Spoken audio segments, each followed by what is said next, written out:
안녕하세요. 요즘 동네만 나가도 폐업과 임대라는 글자가 여기저기 보여서 마음이 무거우시죠? 매주 골목길이 달라지고 문 닫는 가게들이 늘어나는 걸 보니 내수 경제가 정말 심각하구나 싶어요. 이런 상황에서 자영업자분들뿐만 아니라 부동산 시장에도 차갑게 불어오는 한파가 느껴지고 있어요. 오늘은 현재 경제 상황과 부동산 시장의 전망까지 자세히 얘기해 보려고 해요. 골목 상권이 무너지는 지금 부동산 시장도 그 흐름에서 자유로울 수는 없겠죠. 힘들어지는 내수 경제, 부동산 시장에 영향 미칠까? 얼마 전 발표된 10월 경제 지표를 보면 생산, 소비, 투자가 모두 하락했대요. 특히 소매 판매가 전년 동기 대비 8개월째 줄어들고 있는데 이건 단순히 사람들이 돈을 안 쓰는 걸 넘어서 소비 심리가 꽁꽁 얼어붙었다는 걸 의미해요. 이렇게 사람들이 소비를 줄이다 보니 자연스럽게 부동산 시장도 직격탄을 맞고 있어요. 경제가 어려워지면 부동산 거래량부터 줄어들게 마련인데 최근 몇 달간 부동산 시장도 꽁꽁 얼어붙고 있다는 얘기 많이 들으셨죠? 부동산 시장 요즘 분위기는 거래 절벽이 현실로. 요즘 집 사고 파는 얘기가 정말 뜸해졌어요.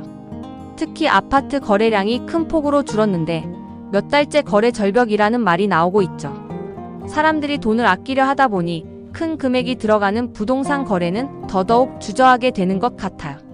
게다가 금리 인하에도 불구하고 이미 오른 대출금리와 경기 불확실성 때문에 집을 사려는 사람도 팔려는 사람도 움직이지 않고 있는 상황이에요. 전세 시장도 불안. 전세 시장 역시 매물이 늘어나면서 전세 가격이 하락세를 보이고 있어요. 집주인 입장에서는 세입자를 구하기 어렵고 세입자는 또 집값이 더 떨어질까봐 고민이 많죠. 특히 지방과 수도권 외곽 지역에서는 전세 매물이 쌓여가고 있다는 얘기가 많아요. 신축 아파트의 미분양 증가. 최근에는 신축 아파트 미분양 물량도 늘어나고 있어요. 예전 같으면 청약 경쟁률이 하늘을 찔렀던 지역에서도 요즘은 미분양 사태가 벌어지고 있대요. 사람들이 주택 매수를 미루면서 건설사도 어려움을 겪고 있는 상황입니다.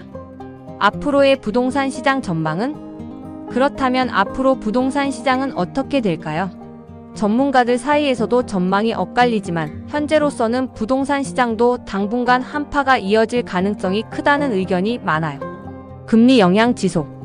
최근 금리가 인하되긴 했지만 대출금리가 여전히 높은 상태라 자금 부담이 줄어들지 않고 있어요.